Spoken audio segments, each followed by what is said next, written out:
Hey everyone, I'm Max Dalton, and in this video I'll walk through how my channel performed in 2020. This will include an overview of views and other stats, money, strategies, and what videos blew up, and my thoughts around why. I'll include a table of contents with shortcut timestamps in the description if there's a particular area you want to jump to. The primary purpose of doing this video isn't to brag about my channel's performance, but rather to share my journey with the hope of helping others.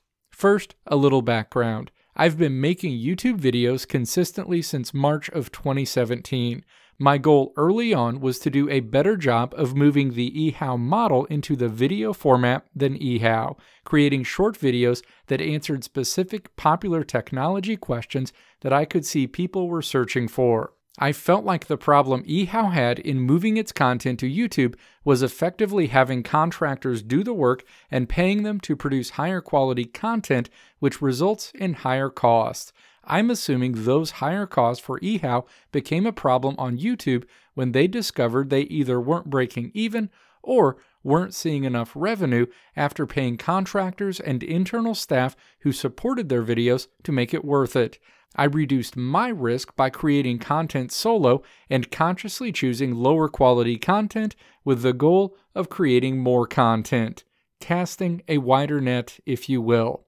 My bet was that people searching for very specific answers wouldn't require a flashy, overproduced video.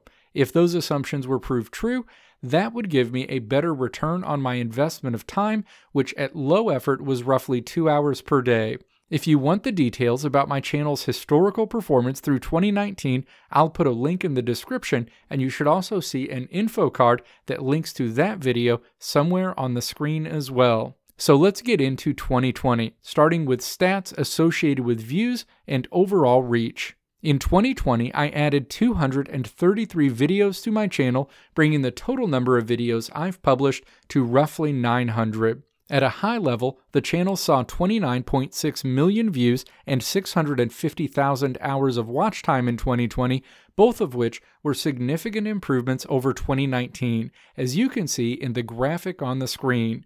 As you can see in this chart, my channel was cooling off in the start of 2020, but then experienced massive spikes in March and May. At the risk of getting this video demonetized, I'll just call the driver for the spike that occurred in March as a global crisis I think we can all understand. With everyone staying inside, more people consumed content on YouTube, but the jump in May was much more interesting. This is solely attributable to a video I did about how to delete a subscribed calendar on your iPhone or iPad, a video that I created in February of 2020. Based on comments on this video, it looks like malicious individuals were tricking people into clicking a link that added a calendar to their Apple device that then presented ads in the form of a calendar reminder. But they must have had some good in their hearts because they gave them a link to my video that showed them how to remove it. Over a 6-month stretch, this video saw nearly 15,000 views a day, and you can see the corresponding rise and dip in my yearly chart as well. Outside of that video, I published a few videos helping parents to do things in Fortnite, like cancel a Fortnite Cruise subscription or add a V-Bucks gift card that did well, and I also took advantage of Sony's overhaul of its interface in the new PlayStation 5 that showed PS5 gamers how to navigate it that have done very well. Watch time also got a bump from the global crisis and malicious individuals in 2020, seeing a roughly 30% year-over-year increase from 425,000 hours to 650,000 hours. If you remove these events, however, I believe watch time in 2019 and 2020 would have been fairly comparable. The other metric that piggybacks off of views and watch time is the average view duration associated with each video, which did continue its long, slow downward trend to 1 minute and 19 seconds in 2020 from 1 minute and 23 seconds in 2019. For context, the average view duration on my channel was 1 minute and 28 seconds in 2018. While this is a little discouraging, I'm not going to read too much into it yet. Subscribers also grew nicely in 2020, increasing by roughly 67% year over year by 50,000 and finishing at around 90,000 in total. As you can see, in normal times since 2019, my channel generally picks up an average of 80 new subscribers per day. But again, this was momentarily accelerated over that 8-month stretch in 2020 by the global crisis and the malicious individuals who pumped my video about how to remove a subscribed iPhone or iPad calendar. As you can see, this also regressed to the recent mean of netting roughly 80 new subs per day in the latter part of the year, and I've continued to see that into 2021. Now let's get into what people are probably the most curious about: the money. For historical context, the channel pulled in revenue of $14,665 in 2018 and $63,638 in 2019. In 2020, that number more than doubled to $130,342. As you can see, my CPM increased to $8 last year and went up slightly in 2020. RPM would have stayed the same, but increased in 2020 as a result of channel memberships. It's worth noting that revenue didn't drop off as steeply in October as the increased traffic resulting from the global crisis and bad actors driving traffic to that single video subsided. It largely held steady and has even continued to do so even in 2021, which is encouraging.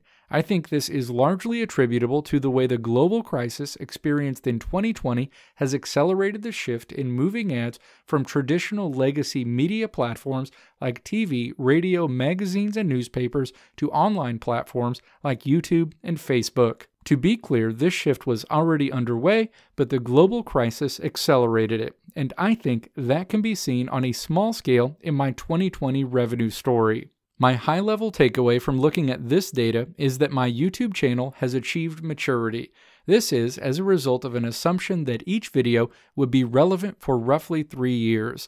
Now that I've been creating content on YouTube for almost 4 years, I'm assuming I'm very close to my earnings ceiling within my current format, which, as a reminder, puts an emphasis on speed over quality with a goal of volume. For what it's worth, my goal is to maintain current view and revenue levels as long as I can, and I'm currently not planning any major adjustments to my style. When the format I'm operating in falls out of favor, which it inevitably will, I'll simply tip my cap and be on my way. As a final note, in mid-2020, I started putting all of my YouTube content on my maxdalton.how website as an alternative way for people to discover my content.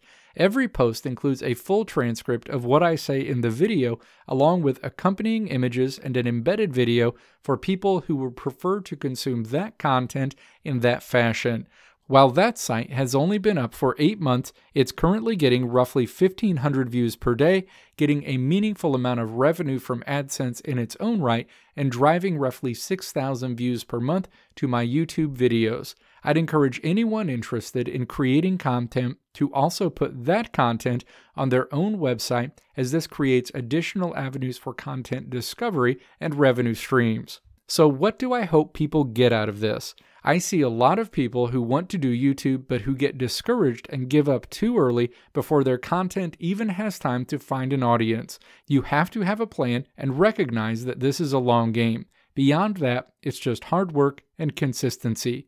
Nothing more. Let me know if this video helped you out in the comments below. If you liked what you saw here, click the video links on the right side of the screen to check out another video. Or click the logo on the left side of the screen to check out my website to see more great videos like this one.